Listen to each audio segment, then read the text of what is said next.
अस्सलाम वालेकुम, कैसे हैं आप? उम्मीद करती हूँ आप सब खैरियत के साथ होंगे। सर्दियों के मौसम में हर घर में खाँसी की जो बीमारी है वो बहुत ज़्यादा फैल जाती है। खाँसी 2 किस्म की होती है, बाज़ औक़ात ये खुश्क खाँसी की शक्ल में होती है और बाज़ औक़ात ये बलगमी खाँसी की शक्ल इख्तियार कर जाती है। रात के टाइम इसकी शिद्दत में ज़्यादा इज़ाफ़ा हो जाता है और जिसकी वजह से जो मरीज़ होता है वो पूरी रात सो नहीं सकता, पूरी रात वो खाँसता रहता है। आज मैं आपके साथ एक आज़मूदा नुस्ख़ा शेयर कर रही हूँ, यकीन मानिए आप इस नुस्खे को एक दफ़ा इस्तेमाल करेंगे तो आपको भी यकीन आ जाएगा कि ये हर किस्म की खांसी से हम किस तरह छुटकारा हासिल कर सकते हैं। इसको बनाना भी बहुत आसान है, चंद चीज़ों के साथ हम इसको बआसानी घर पर बना सकते हैं। आपने वीडियो को पूरा देखना है, स्किप नहीं करना, ताकि आपको हर स्टेप जो है वो अच्छे तरीके से समझ में आ जाए। इस नुस्खे को बनाने के लिए सबसे पहले मैंने हाफ़ टी स्पून, ये देख लीजिए, चाय की पत्ती है, ये आम पत्ती जिसके साथ हम घर में चाय बनाते हैं। हाफ़ टी स्पून आपने ये लेना है।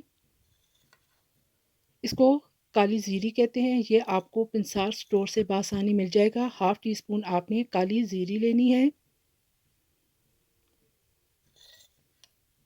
ये देख सकते हैं, ये एक तरह के बीज होते हैं। ये थोड़े से मैंने टुकड़े दंदासे के लिए हैं।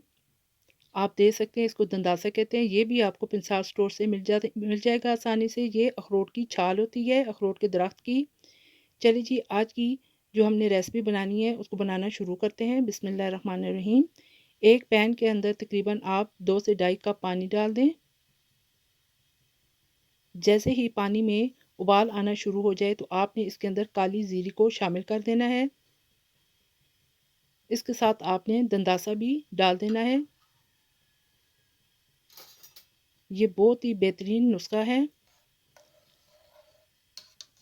शुरू में आपने फ्लेम को हाई रखना है। जब उबाल आ जाएगा तो फ्लेम को बिल्कुल लो करके इसको कवर करके तकरीबन 5 से 8 मिनट तक पकने दें। ये तकरीबन जी 8 मिनट गुजर चुके हैं और आप कलर देख सकते हैं, इन दोनों चीज़ों का कलर जो है वो किस तरह का आ गया है।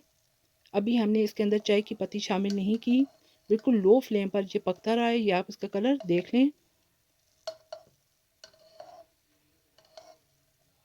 फ्लेम को आपने हाई नहीं रखना, लो फ्लेम पर ही इसका अर्क जो है वो निकल आएगा।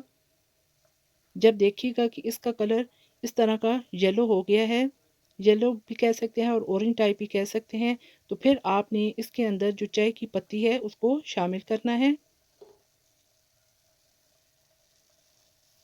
इस तरीके से आपने पत्ती को डालकर अच्छे तरीके से मिक्स करके लो फ्लेम पर मज़ीद इसको तकरीबन 5 से 7 मिनट तक पकने देना है।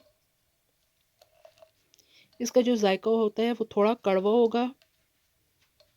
मैं फिर आपको बताऊंगी कि इसके जायके को अच्छा करने के लिए हम इसके अंदर क्या चीज़ शामिल करेंगे। मज़ीद पत्ती डाल के आपने तकरीबन 5 से 7 मिनट तक लो फ्लेम पर इसको पकने देना है।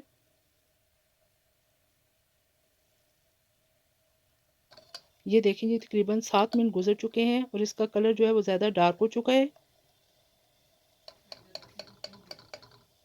अब आपने फ्लेम को ऑफ कर देना है और इसको किसी कप में निकाल लेना है। क्योंकि इसका जायका थोड़ा कड़वा होता है इसलिए बच्चे इसको नहीं पी सकते आसानी से। इसको थोड़ा खुश जायका बनाने के लिए हमने 1 टेबलस्पून ओरिजिनल जो शहद, असली शहद होगा, वो आपने इसके अंदर शामिल कर देना है। बच्चों को और बड़ों को सबको आप ये कहवा दे सकते हैं। ये कहवा तकरीबन 3 से 4 चम्मच हर 4-5 घंटे के बाद आपने लेना है और इसको पीने के बाद तकरीबन 1 घंटा तक आपने कुछ भी नहीं खाना। आप इसको एक दफ़ा ज़रूर आज़मा कर देखिएगा, आपको बहुत फ़ायदा होगा।